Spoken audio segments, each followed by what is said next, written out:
I pledge allegiance to the flag of the United States of America and to the republic for which it stands, one nation, under God, indivisible, with liberty and justice for all.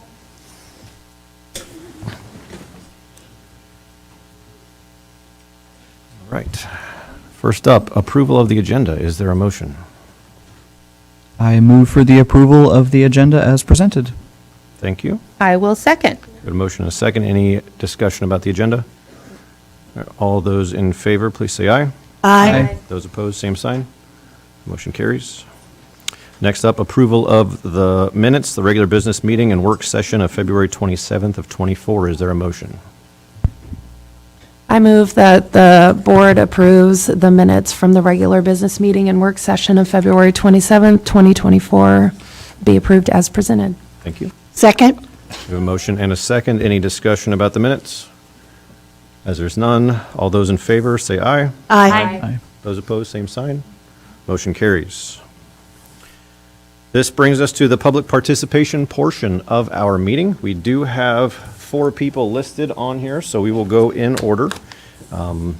First up, we have Miss Sherry Anderson. If you'd come to the podium, state your name and address, and you have 5 minutes.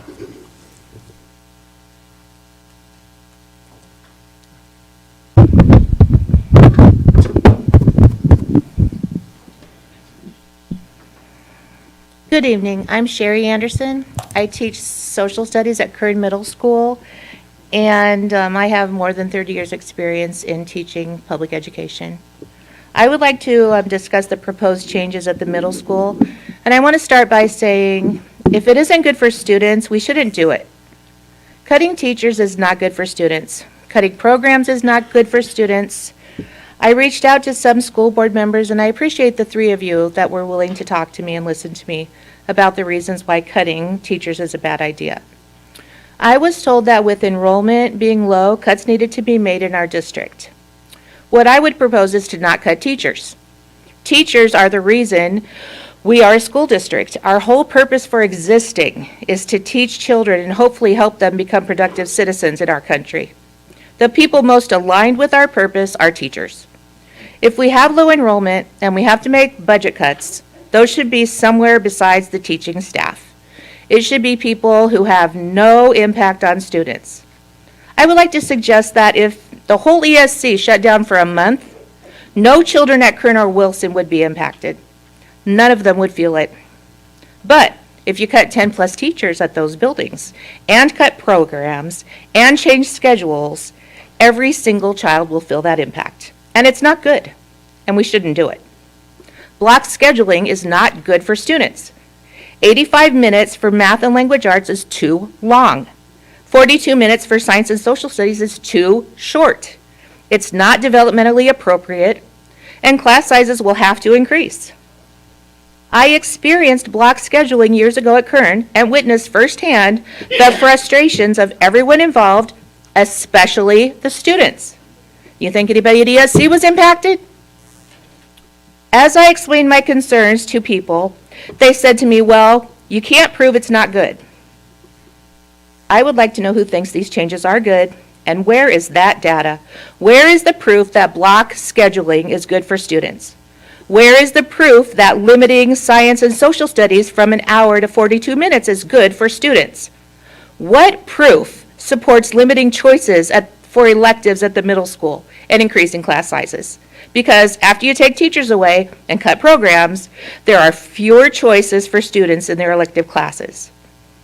So if enrollment is low and we have to make budget cuts, those cuts should not come from the teaching staff. If we then have to go to block scheduling, fewer electives, and increased class sizes. Also, these changes do not address the issues at root. Why are people leaving our district? Why are they leaving our district? Does it have something to do with behaviors?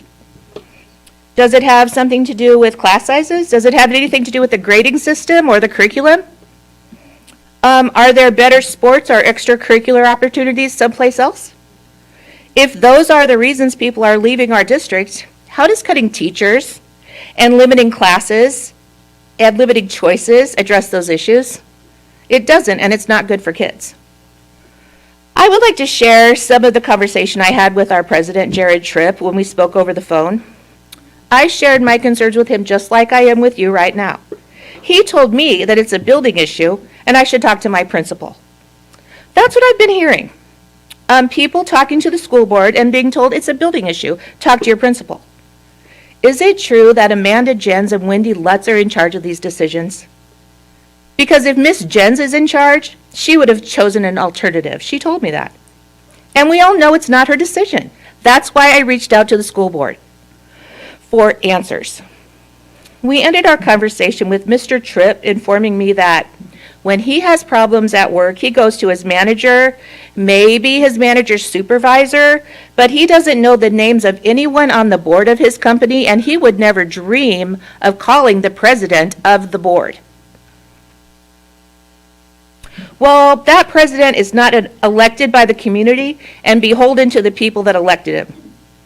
Still, message received, loud and clear, and here we are. I challenge you to make better, different decisions that do not hurt students, but in fact actually help them and are good for them. Thank you.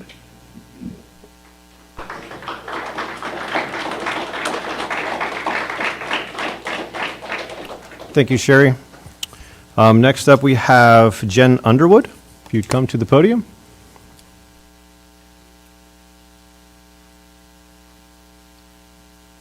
You also have 5 minutes. My name is Jen Underwood. I've lived in Council Bluffs my entire life. I graduated from TJ. My husband graduated from AL. My son, if he graduates from AL in 4 years, will be a 5th generation in our family to attend AL. He will be a 4th generation graduate of AL. But the stuff that's going on at the middle school is unbelievable to me as a parent and an educator who's been in a ton of different areas of education in the last 20 years. My 5th grader could barely get enough required electives picked because he's not an arts kid. He doesn't want to do band, he doesn't want to do choir, he doesn't want to do orchestra. He did pick up ukulele because I don't know what else he was going to do. It's what my oldest son, who will go to AL next year, experienced at Kern, and what my next son will likely experience is unbelievable. To cut all these teachers, you can say that class sizes are not going to increase. But I find that hard to believe when these kids try something new that maybe they've never done before, like band, and they decide they don't like it, then where are you going to put them? You're going to put them in the last little 3 electives that are left over. And then those class sizes are going to be huge. I don't want my kid in a class of 30 or 45 kids at the middle school level. The behaviors are out of control in some of those classes already. So to have that many kids with one teacher in those rooms, it's not, that is not acceptable. My kid was in a classroom the other day with a substitute, and somebody made an offhanded comment that he wished he could just blow up the school. He was back at school the next day, no problem. This is a problem. This is why enrollment is declining. We have to do something about the basic issues first before we make these huge cuts to staff and everything else. I'm not in agreement with it. I know lots of parents are not in agreement with it, and I don't think it's what's good for kids. Thank you.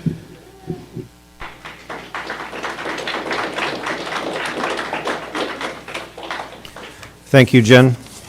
Next on our list is Mr. Bob Hanson. Could you please come to the podium?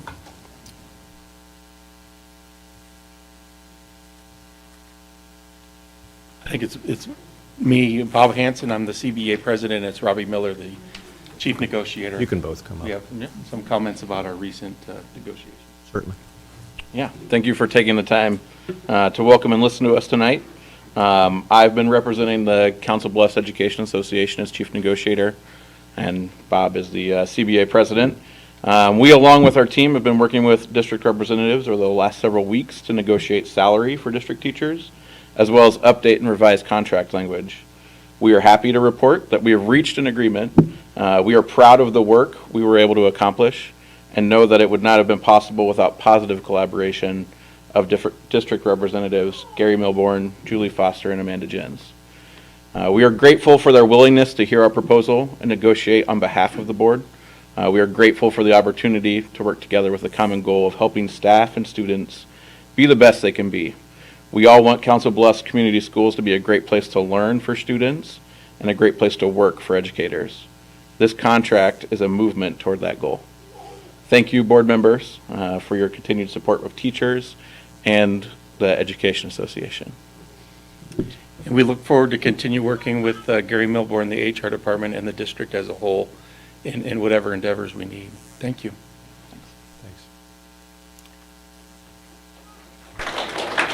Thank you, Bob and Robbie. Is there anybody else in the audience that would wish to speak tonight? You would have a limited to 3 minutes, but you are able to, even if you did not sign up previously. Seeing as there's none, that ends the public participation portion of our meeting. Next up, we have our superintendent's report. Dr. Murillo.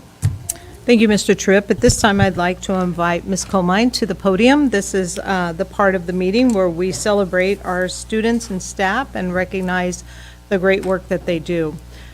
So, Ms. Comine, as soon as Mr. Stiles gets done, I will turn that over to you. Would you like the board members to join the... I would. Thank you, Yeah. Dr. Murillo. Okay. We have a little extra special performance tonight, so if Dr. Murillo, the board president, and board can sit in the reserved seats in the front.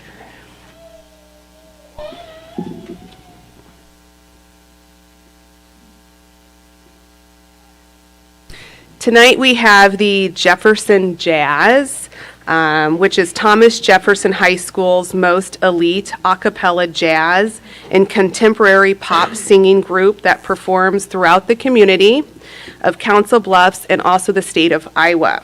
We are so proud to share with you the eclectic and electric set of a cappella jazz with you. So at this time, I invite Mr. Walker and the students out to take their place, and Mr. Walker's going to do an introduction.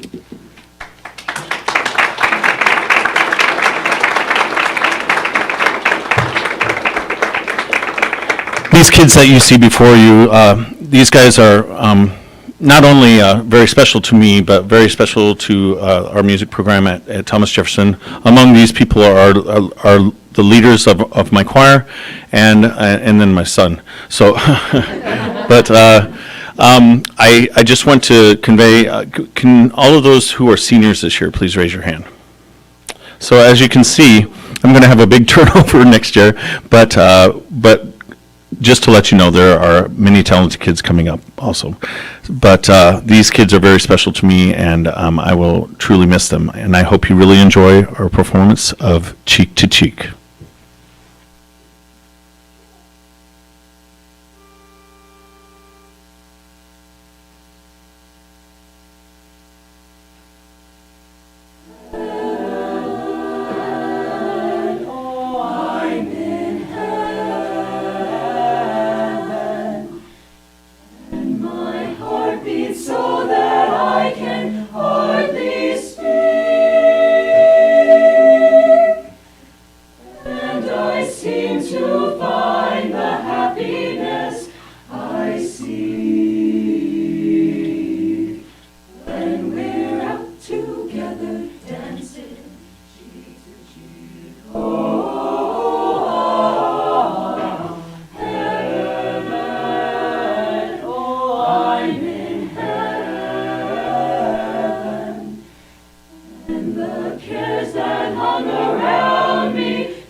Oh, I'd love to climb a mountain and reach the highest peak, but it doesn't thrill me half as much as dancing cheek to cheek. Oh, I'd love to go out fishing in a river or a creek, but I don't enjoy it half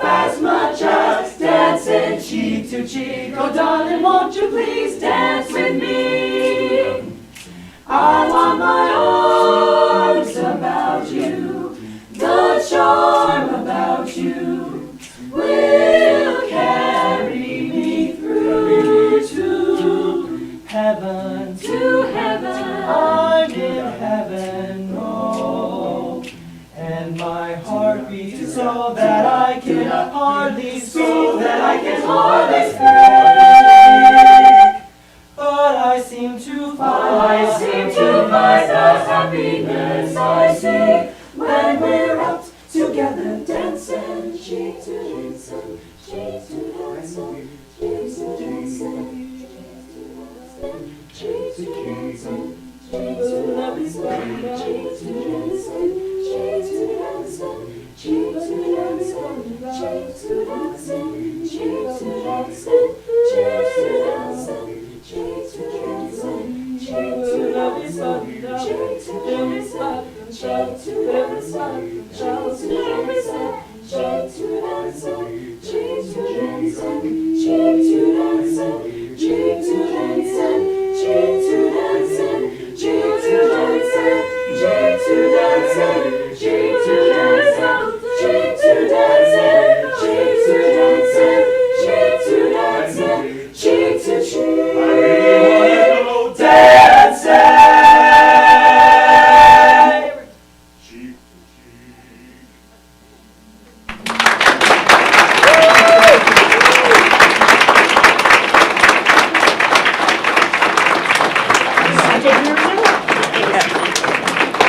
Thank you so much.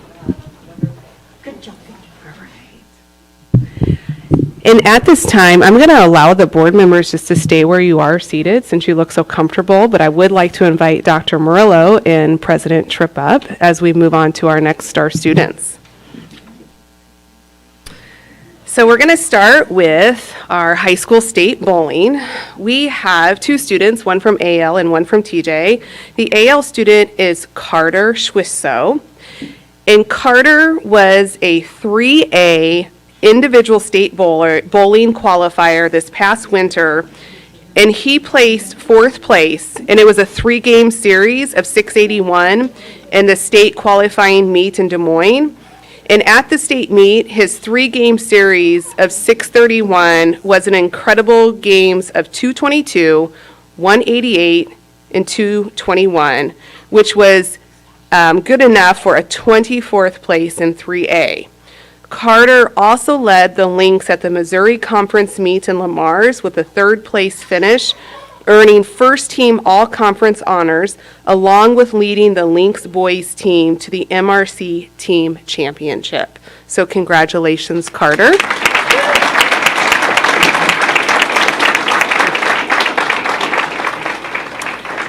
Next, we have Kendall Bell from TJ.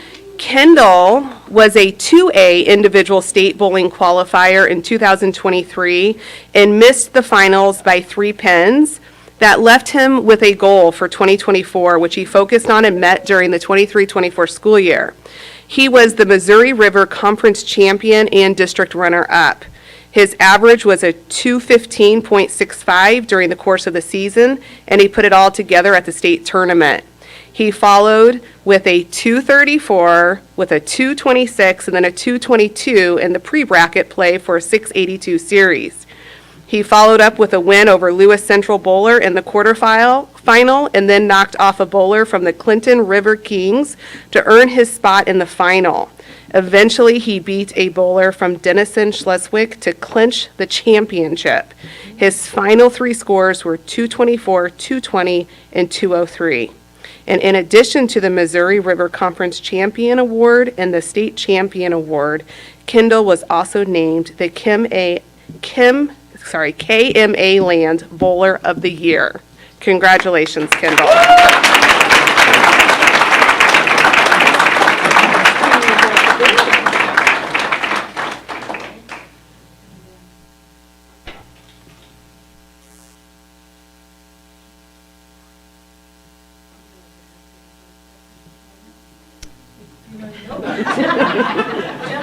I already knew, so.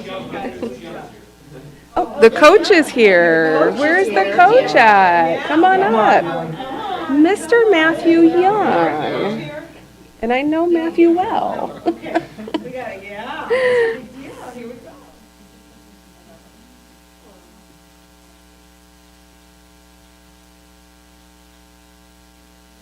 Again next year. That's right. We are also recognizing a DECA student tonight. We have the honor of recognizing Keegan Miller, who is a sophomore from Abraham Lincoln High School. Keegan was recently awarded second place for his integrated marketing campaign product at the state DECA competition. With his second place finish, Keegan qualified for the National DECA competition to be held in Anaheim, California later this year. Mr. Eitenauer shared, Keegan has worked very hard on his marketing campaign project. He has competed in role play and written events for DECA and has exceeded any expectations as a first-year DECA member. So congratulations, Keegan, and Mr. Eitenauer is also here tonight.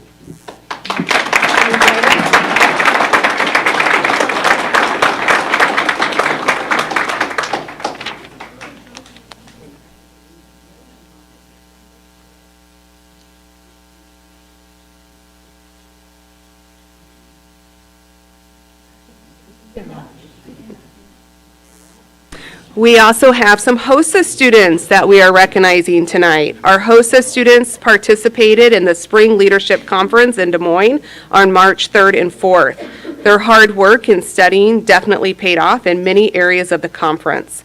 The students also qualified to attend the International Leadership Conference in Houston, Texas this June. We have Valeria Martinez Contreras, who has a first place finish in pathophysiology, as well as a second place in dental terminology. We have McKenna Morgan, who had a first place finish in medical law and ethics, and a third place finish in home health aid.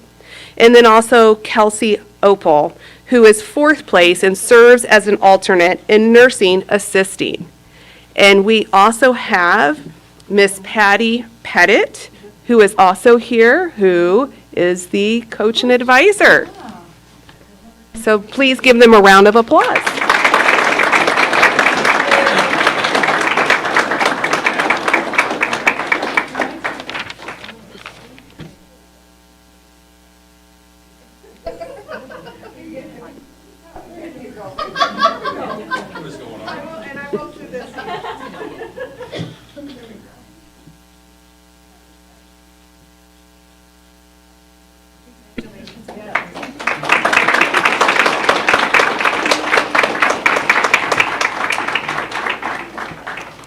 And last but not least, we have the following students who were invited to participate in the State Special Olympic Basketball Skills Competition.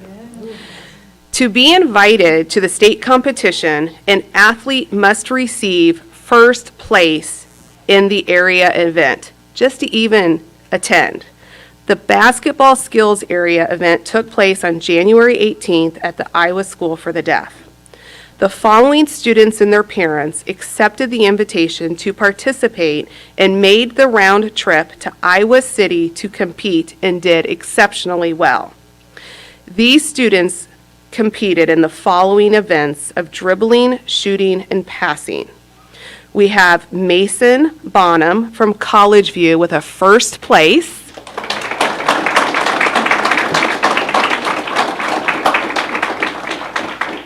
We have James Lincoln from Kern Middle School with a second place.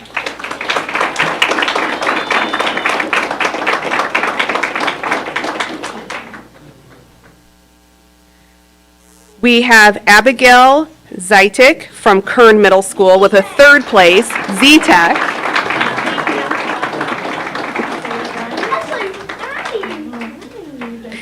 And Laura Orwig Reeves from Abraham Lincoln with a second place.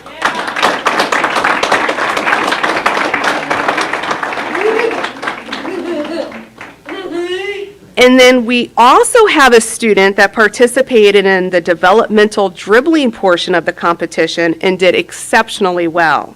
and that student is Cooper Walker from Kern Middle School with the first place.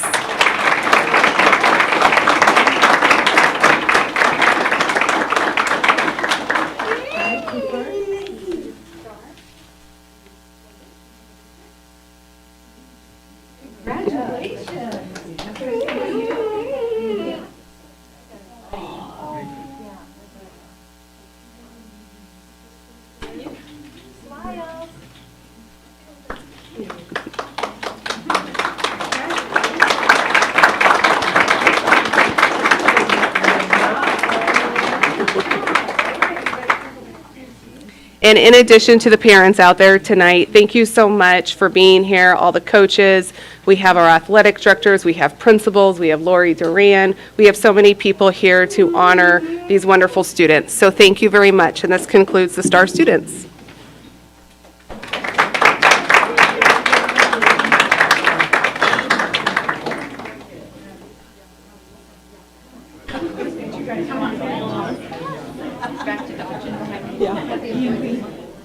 Mr. Milborn, would you join us for our staff member of the month? There you are.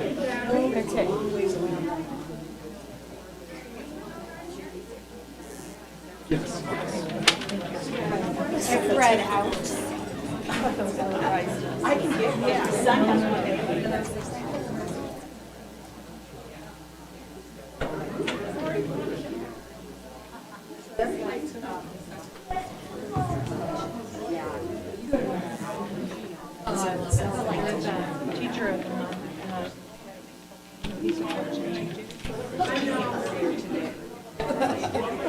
So now we just have this, right? And so it would be great. All right, well, good evening, ladies and gentlemen. I'm pleased to introduce to you the February Employees of the Month. Thank you to everyone who nominated individuals, and thank you to Council Bluffs Schools Foundation for sponsoring this recognition program. Our licensed staff member of the month was actually honored today at about 1:30 because he is coaching a baseball game tonight. But Jacob Hayden, the middle school behavior consultant, was honored today. So thank you to Jacob, and congratulations, Jacob. So we'll give him a quick round of applause. So moving on to our support staff member of the month, we have Riza Criley from Kern Middle School. She's our paraeducator. Yes, come on up, Riza. Riza has been nominated for the Employee of the Month based on her outstanding performance and dedication at Kern over the past 2 years. She's excellent at forming strong relationships with students and providing assistance beyond her designated roster of students. She consistently exhibits a positive attitude, effectively handles challenges, and actively participates in school activities, fostering school spirit. She embodies the school vision by exemplifying kindness, academic support, and maintaining a safe learning environment for both students and staff. Her commitment to nurturing students' growth and well-being makes her a valuable asset to a school community, and she exemplifies the Lynx way each and every day. Congratulations, Riza. Riza is joined by Principal Amanda Jens, Sam Kelly McGreevy, and her family all back there. Wave. Congratulations, family. Thank you for your support, and congratulations again, Riza. Thank you.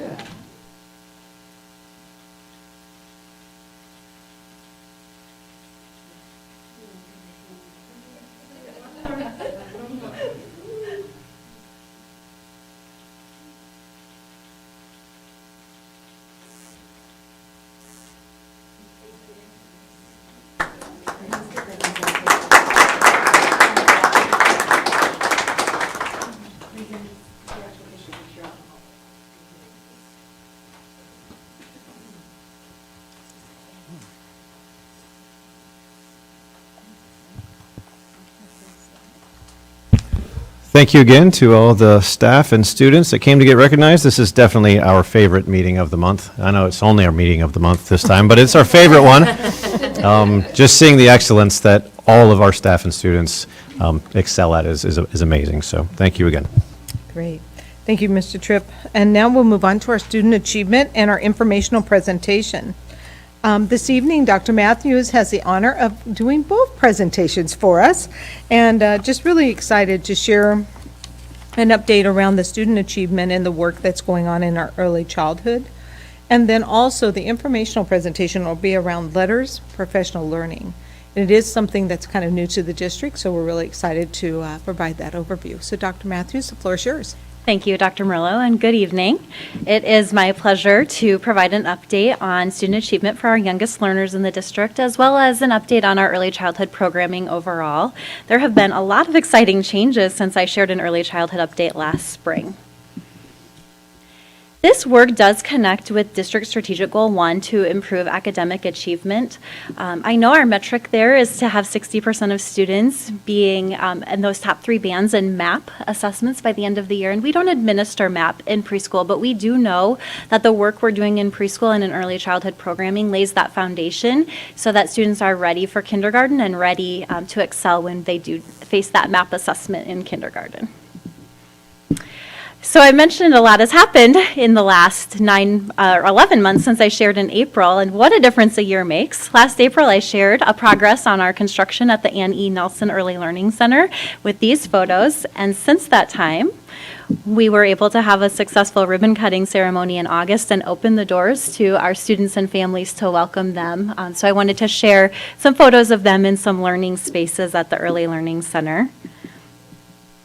And here they are enjoying the gross motor skills room as well as the outdoor areas, and they love that trampoline. So you got a glimpse into the photos at the Early Learning Center, but I do want to talk a little bit about who we serve and how we serve them across all of our district early childhood and preschool programs. So currently we have 41 district preschool classrooms. That includes 30 full-day classrooms, 8 three-quarter-day classrooms, and 3 half-day classrooms. Additionally, we have formalized community partnerships with the YMCA and St. Albert, so we have 4 classrooms that we support through professional learning and curriculum implementation monitoring as well. In addition, we are proud to have 3 brand new infant toddler classrooms as well as our preschool classrooms this year. I do want to talk a little bit about our funding sources. We know that that is something that we continue to pursue more support from the state through our legislative priorities. Right now, we get 0.5 funding for our 4-year-olds to attend preschool, and we bridge as many other funding sources as we can so we are able to provide as many full-day opportunities as possible. Those funding sources include a Head Start grant that we receive and can offer programming at 3 of our schools. Additionally, we have Shared Visions grants at Rue and Roosevelt and 1 of our classrooms at the Early Learning Center this year. We are very fortunate to have ongoing support from the Iowa West Foundation, who provides us funding to bridge that half day as well for 4-year-olds. And then we also use Title I and special education dollars to support preschool. Additionally, for those families who may not meet the criteria for eligibility that Shared Visions and Head Start require, which does have some income components, we are able to offer some spots based on tuition for families who are interested and want to pay a tuition, or this year child care assistance in our infant and toddler classrooms as well. So looking at all of that, we are at 625 students enrolled in our preschool classrooms now, and 44 are enrolled in those 4 partner classrooms that we discussed earlier.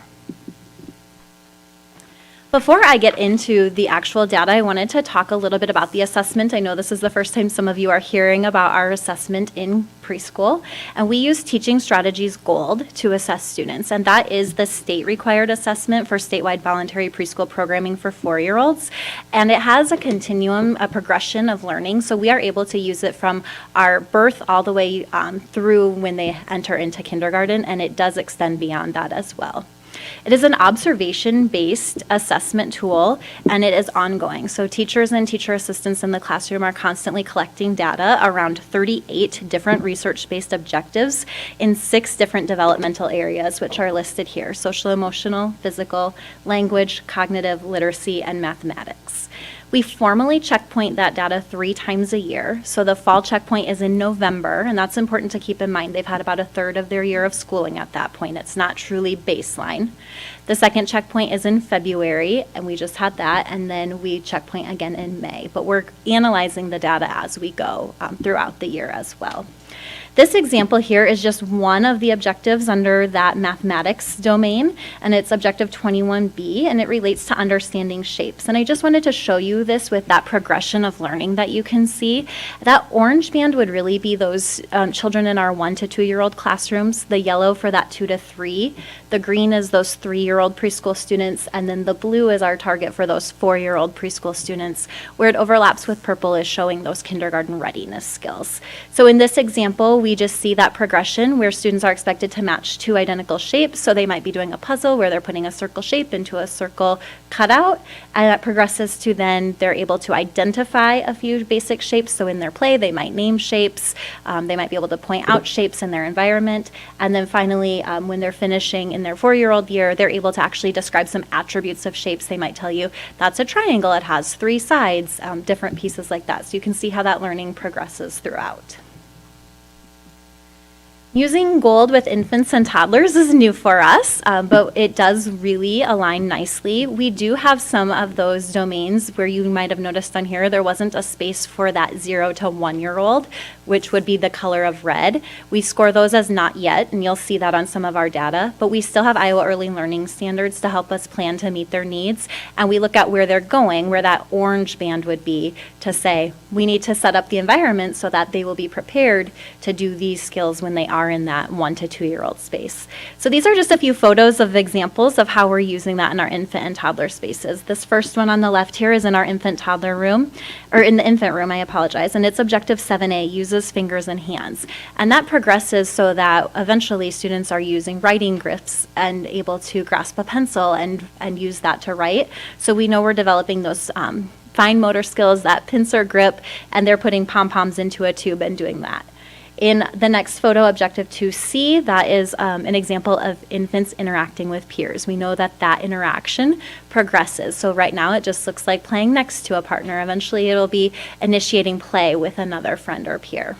In our 1 to 2-year-old space here, we have an example of that previous objective I shared with you, 21B, understand shapes. That is one of our toddlers in the 1 to 2-year-old space doing one of those puzzles where they're matching shapes into the appropriate cutout. And then progressing into the 2 and 3-year-old space, we're actually seeing those combined skills because now we're also doing that fine motor skill. We're threading the matched shape onto that card, and that is something that teachers are very skilled at, is embedding multiple skills in one objective area. So getting into the data, this first series of graphs will look similar in terms of how they are set up. The yellow bar is showing that fall checkpoint, the November data, and the teal is the winter, the most recent one that we just completed in February.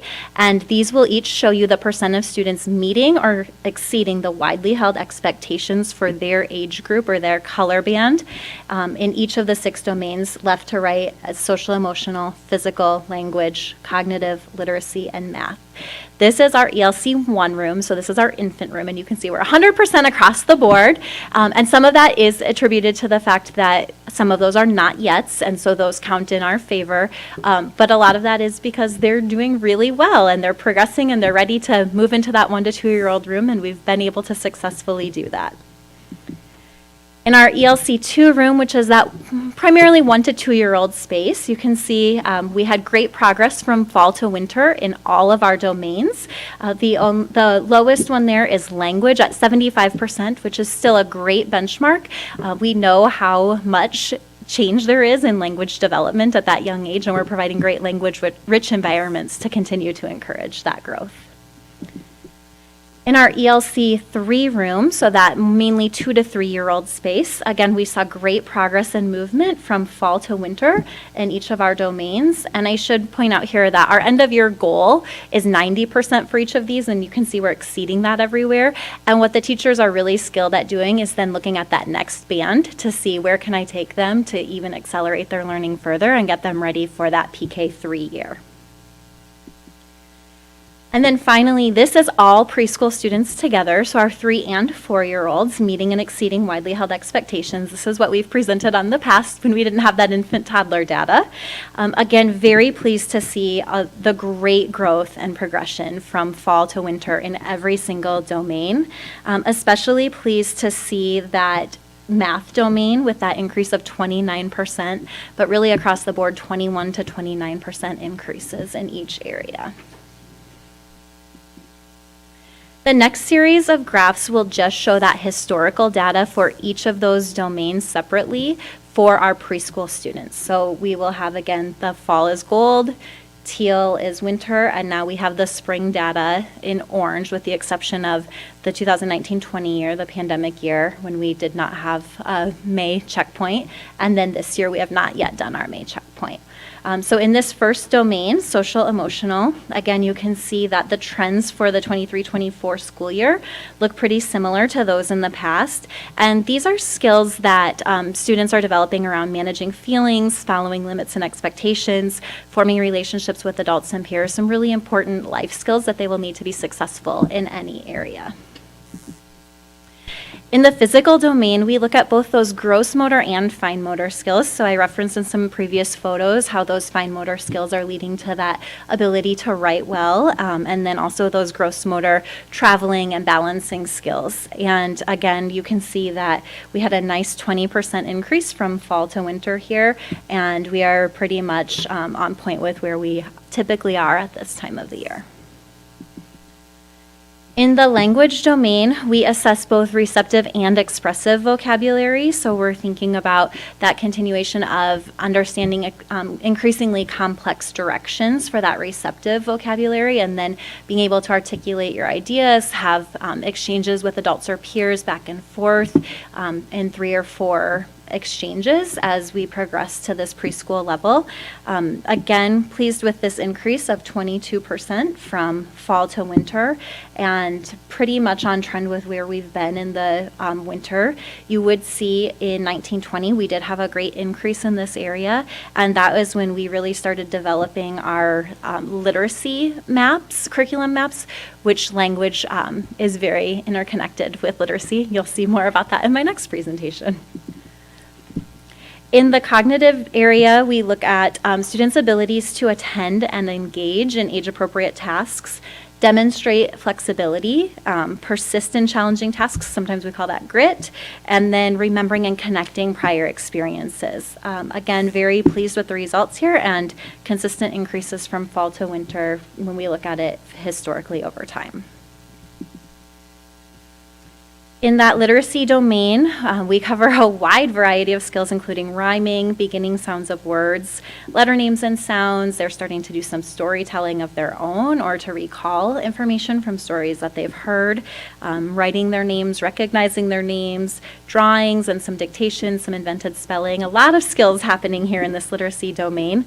The teachers are very skilled at embedding that throughout their day. So even when it appears to be play, there are lots of opportunities to embed that literacy. Those literacy skills. And then finally, our last domain is the math domain, and this has been consistently one of our lower domains. We did add the math curriculum maps in that 1920 year, and we saw that pay off in our winter scores, and we've been able to sustain that pretty consistently, right around that 80 to 84% mark in our winter data. Just that very intentional focus on those math skills when you can embed numeracy and quantities throughout your day. Again, very pleased to see the great increase in math, and we know that we're on track to hit close to that 90%. We finished right at 90% last spring, and we're right on track to finish in about the same place this year. So those are all of our meeting and exceeding widely held expectation graphs by domain. The last chart I want to share with you is related to kindergarten readiness. And that's where I was showing you when that blue and purple band overlap. We're getting into those kindergarten skills where that purple band is. And on this graph, the state data is in the blue, and our data is in that purple or maroon bar.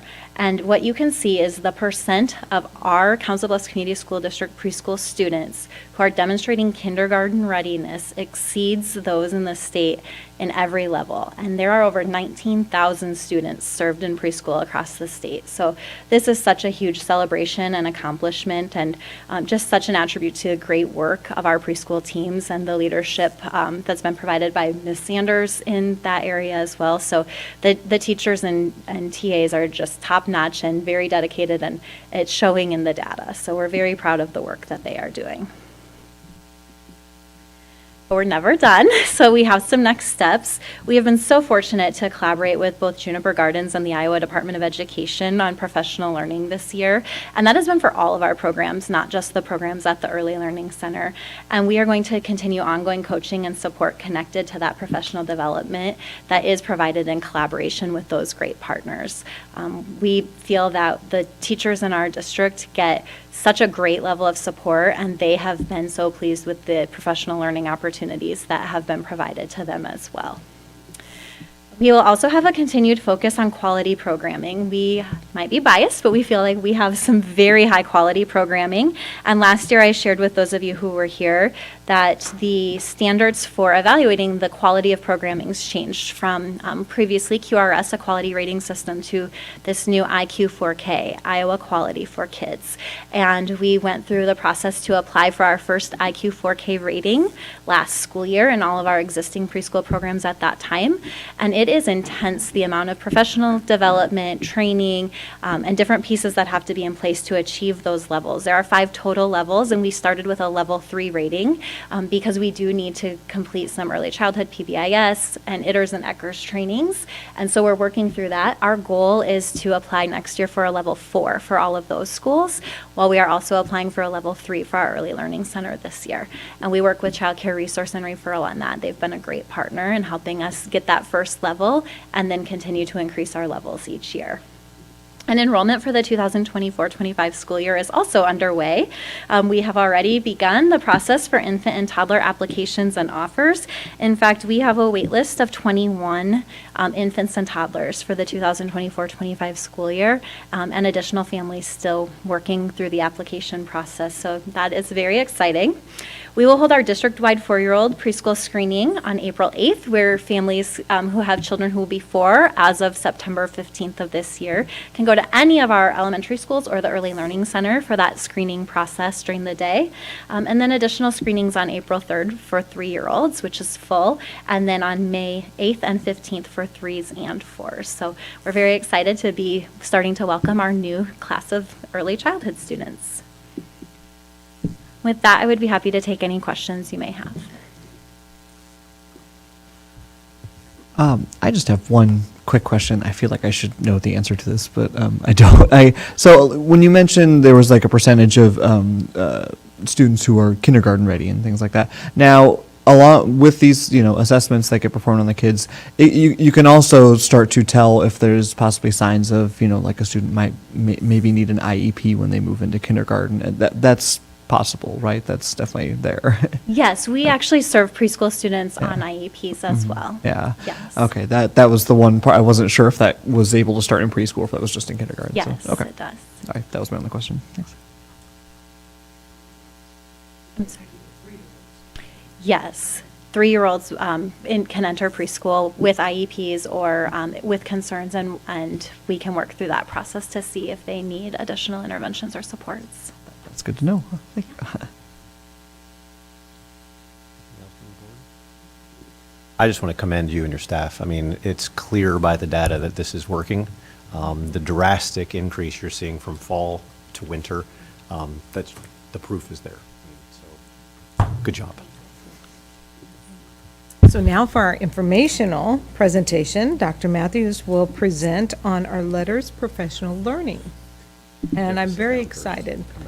I'm really excited for the board to learn about this, and this is something that I think will be a game changer and really support our work. So Dr. Matthews? Thank you again. It is my pleasure to provide some information on Letters Professional Learning this evening.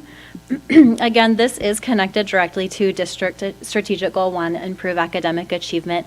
This professional learning is directly tied to literacy improvements and student outcomes and in teachers' ability to instruct with literacy, which directly relates to our MAP achievement. So I'm very pleased about this opportunity.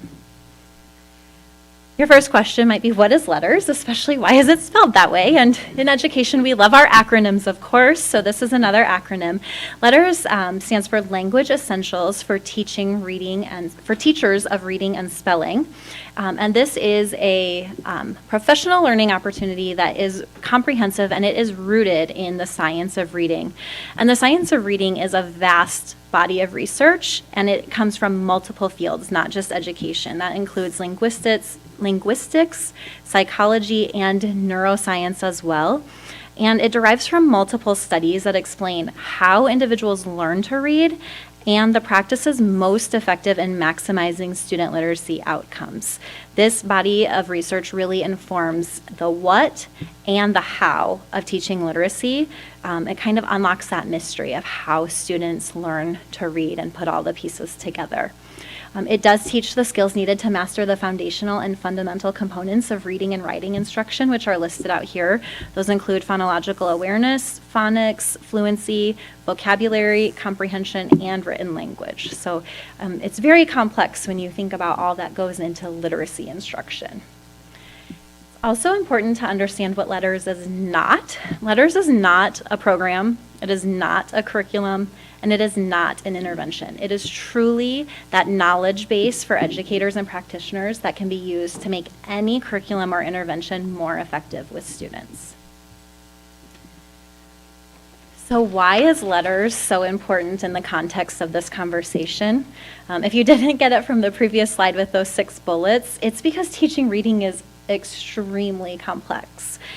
This is a very famous analogy that is used very widely in reading, and Dr. Hollis Scarborough developed this famous reading rope to convey these different strands of reading and show how they are all interconnected, yet independent pieces from one another. So when you look at those top 3 strands, they're all related to that word recognition, that ability to read printed word. And each of those skills needs to be taught and learned independently, but they have to work together to be able to identify words for that word recognition. Similarly, those strands on the bottom are all related to your comprehension, your ability to understand the written word. So again, each of those, vocabulary, background knowledge, language structures, literacy knowledge, verbal reasoning, they have to be taught and understood independently of one another, but then they have to work together for true deep comprehension. So you have to pair all of those strands together, and that's when you get that skilled reading where you can read the printed word and understand it fluently and in depth. So it's very, very complex, and we know that understanding the what and how to get students to that level is what will take us to the next level with our literacy achievement.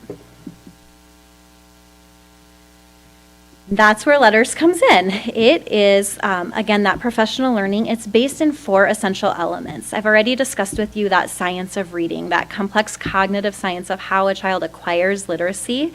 And it really works on building those connections among and between areas of the brain to help students activate all parts of their reading brain, to recognize those words on the page and then understand what those words mean. It truly does convert that research to practice by giving practitioners those tools and strategies. It's that how of literacy instruction. And then it enhances the overall teacher effectiveness. And we know effective teachers in the classroom is the most important factor to our students' success. And all of that leads to that transformation of instruction. When teachers truly understand why certain students are struggling, what makes reading so complex, and how to plan and deliver instruction to address those challenges, transformative instruction occurs in the classroom.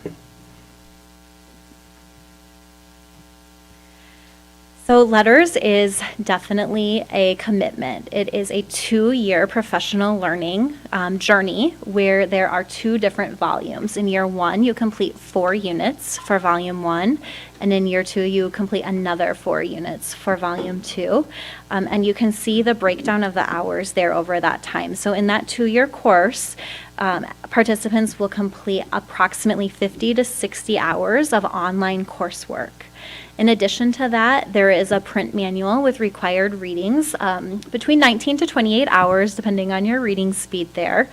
And then really the key to all of this, as you're completing units, is this bridge to practice. And that is the application of what you are learning while you're learning it. So you don't wait until you've finished a course and then try and go put it into motion. As you're completing units, there are bridge to practice activities to apply it with students in classrooms today. That's where you really start to see this is working. I'm understanding my students at a deeper level. And then finally, there are 48 hours of live online professional learning to support participants as they work through this journey. We are very grateful that Iowa Department of Education has partnered with Lexia to offer Letters professional development for up to 6,000 Iowa educators. This is fully funded with the department's federal relief dollars, so there is no cost to educators or to districts for this professional learning opportunity.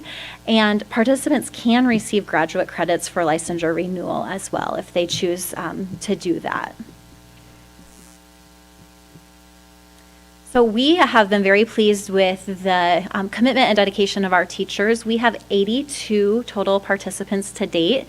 I do want to note that we did have some participants prior to this opportunity from the Department of Education who took on this endeavor, but then additionally we've had more apply and sign up since that time. So at this point we have 22 who have completed that first year, that volume 1, and then an additional 15 have completed volume 2, and then all of the other participants are at varying stages of working through those units if they just joined the professional learning this year.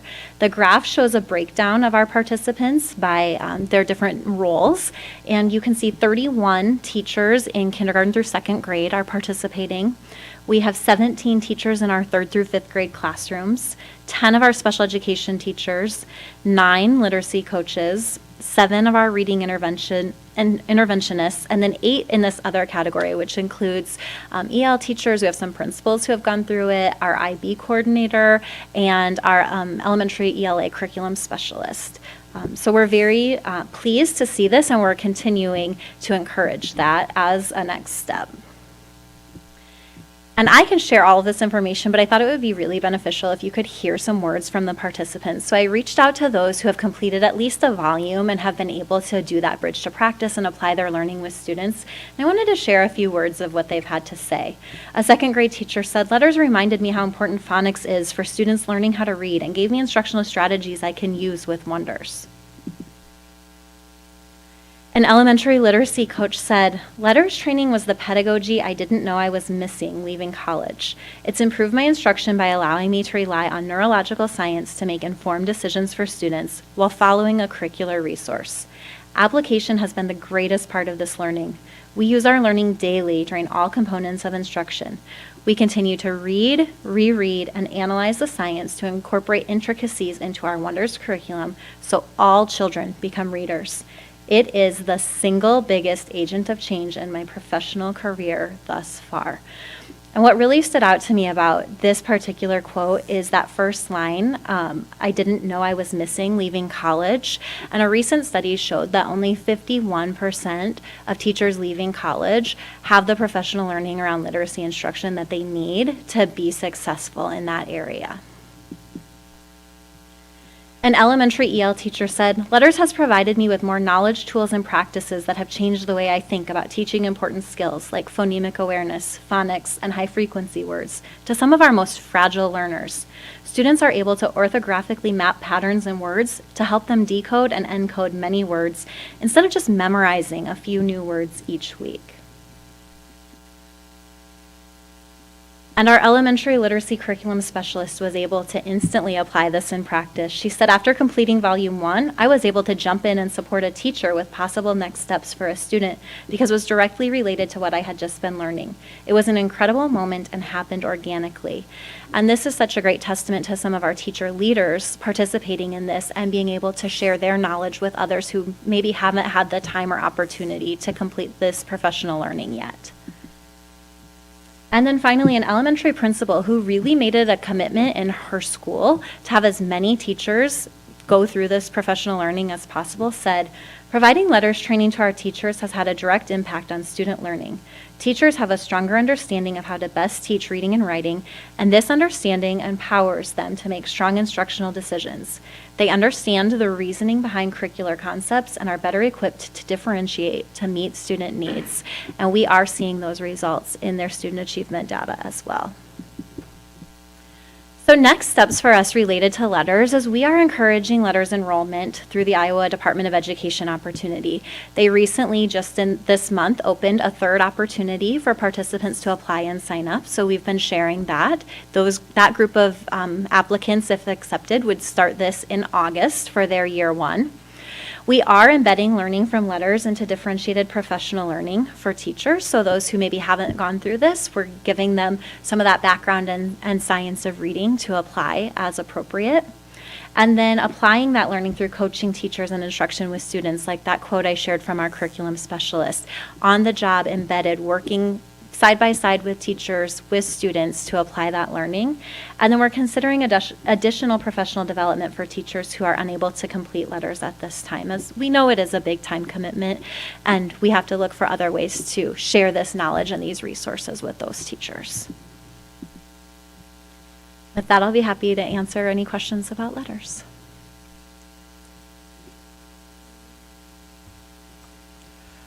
I don't really have a question, but more comment. I find this really exciting. So I'll be transparent. I have a kindergartner who's learning to read at this exact moment. And that slide that you showed that showed like phonological awareness and sight recognition, I'm like, oh, yep, those are the pieces that she's good at. Those are the pieces she needs to work with. And so it's really exciting to see this framework that can be applied to the curriculum that we already have. I think this is really cool.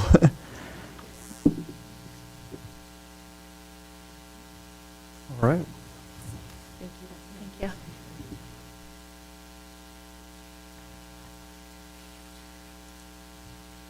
Okay. Unfortunately, that brings us to the less exciting part of our meeting, and that would be our resolutions. The first resolution we have up is Council Bluffs Education Association and Board of Directors Agreement 2024-2025. Is there a motion? I move that the board approves the agreement between the Council Bluffs Education Association and the board as presented. Thank you. Is there a second? I will second. Thank you. There's a motion and a second. Is there any discussion from the board regarding this resolution? We talked about this a little bit earlier, and I'm just really glad to hear that it sounded like it was a very collaborative effort between the CBEA and between our district negotiating team. So I'm just really glad to hear that positive collaboration. Yes, excellent work, negotiation team. Thank you again for doing such a great job. Yay. There's no further discussion. Ms. Ostrowski, please call the roll. Yes, Ms. Hardeman. Yes. Dr. Ozello. Yes. Ms. Myers. Yes. Ms. Greiner. Yes. Mr. Peters. Yes. Mr. Tripp. Yes, and the resolution passes. Second is our first reading of policies. Is there a motion? I move to approve the first reading of the following policies as presented. It's Policy 206, Board of Directors, Secretary-Treasurer, 307, Employee Handbook and District-Wide Student and Family Handbook, 410, Substance-Free Workplace, 432, Employee Use of Social Media Policy, 522, Employee and Student Safety, 705, Audits, 710, Employee Cell Phones, and 901, School District Community Relations. Thank you. Is there a second? Second. Motion and a second. Is there any discussion from our board? Saw a lot of edits and changes in the secretary, treasurer policy, just name changes. What was the exact reasoning behind it? Was state or something? Yeah, mostly cleaning it up. Just cleaning it up. As you recall, Mr. Wilson served as the secretary treasurer, and we have now split those roles. So we, and that's allowable under state law, so we cleaned up the language to indicate the either or. It could be combined or it could be separate. Thank you. Nothing further? Mrs. Strowski, please call the roll. Mr. Peters? Yes. Ms. Myers? Yes. Ms. Hardeman? Yes. Dr. Rosello? Yes. Ms. Greiner? Yes. And Mr. Tripp? Yes, and that resolution passes. Next up, we have the second reading of a different set of policies. Is there a motion? Oh, I'd love to. I move to approve the second reading of the following policies as presented. 203, Board of Directors Annual Meeting. 204, Board of Directors Organizational Meeting and Election/Appointment of Officers. 205, Board of Directors, Officers, President and Vice President. 209, Board of Directors-Superintendent Operating Principles. 221, Public Attendance and Participation at Board of Directors Meetings. 225, Board of Directors Review of Administrative Regulations. 226, Policy Dissemination. 229, New Board of Directors Member Orientation and Development Opportunities. 230, Board Member/Officer Compensation and Expenses. 232, Board of Directors Legislative Activities. 233, Board of Directors Approval of District Memberships. And 235, Board of Directors Member Ethics. Thank you, Mr. Peters. A second? We have a motion and a second. Is there any discussion from the board regarding this second reading of policies? Seeing as there is none, Mrs. Strowski, please call the roll. Mr. Peters? Yes. Ms. Hardeman? Yes. Ms. Greiner? Yes. Ms. Myers? Yes. Dr. Rosello? Yes. Mr. Tripp? Yes, the resolution passes. Next up is setting dates for the property tax public hearing. Is there a motion? I move that the board sets the date for property tax hearing number 1 on April 9th, 2024 at 6:15 PM, and for property tax hearing number 2 on April 23rd, 2024 at 6:30 PM. Thank you. I will second. We have a motion and a second. Any discussion from the board? So just a bit of a clarification for the public. We did kind of talk a little bit about this earlier. So there is notice that's supposed to be sent to all the residents of Council Bluffs. Is that before the hearing or is that after? That will be describing what the taxes look like, what our Mhm. levies. Yeah. Yeah. They will publicize that we have a public hearing. Oh, okay, good. And then we put it on our website and in social media. Yep. And then there's new state regulation requiring us to have 2 public hearings. Mhm. as opposed to one. Yep, that's correct. Okay. Anything further from the board? Mrs. Strowski, please call the roll. Ms. Greiner? Yes. Dr. Rosello? Yes. Ms. Myers? Yes. Ms. Hardeman? Yes. Mr. Peters? Yes. Mr. Tripp? Yes, and the motion carries. Next up, we have approval of middle school, college, and career exploratory lab instructional resources. Is there a motion? I move that the Board of Directors approves the purchase of middle school, college, and career exploratory lab instructional materials and services from Paxton Patterson. Is there a second? Second. So there's a motion and a second. Any discussion from our board?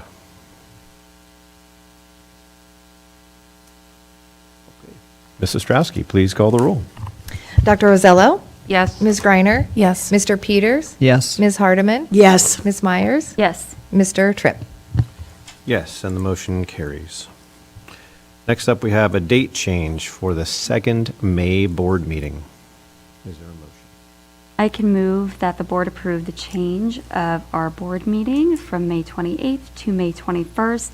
And just a comment to that is just to accommodate the recognition of students and staff prior to the end of the school year. Thank you. Second? We have a motion and a second. Any further discussion from the board? Mrs. Strowski, please call the roll. Ms. Myers? Yes. Mr. Peters? Yes. Dr. Rosello? Yes. Ms. Hardeman? Yes. Who did I forget? Ms. Greiner? Yes. And Mr. Tripp? Yes, and the resolution passes.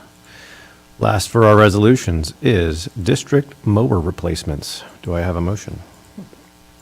I move that the board approves Agrivision Equipment Group for the purchase of 6 John Deere mowing tractors for $96,843. Thank you. Is there a second? I'll second.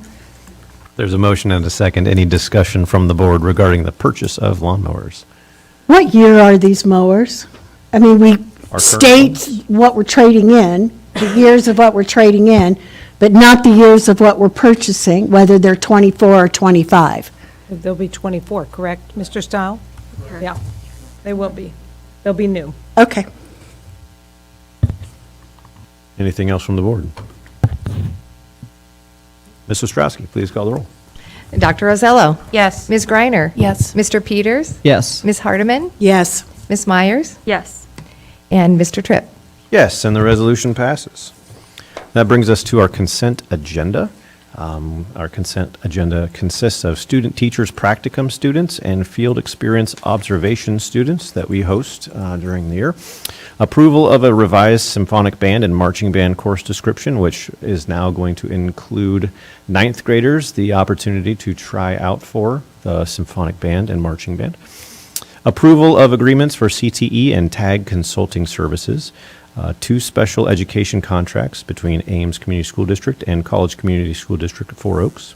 Our personnel agenda, financials for this month, and disbursements for this month. Is there a motion?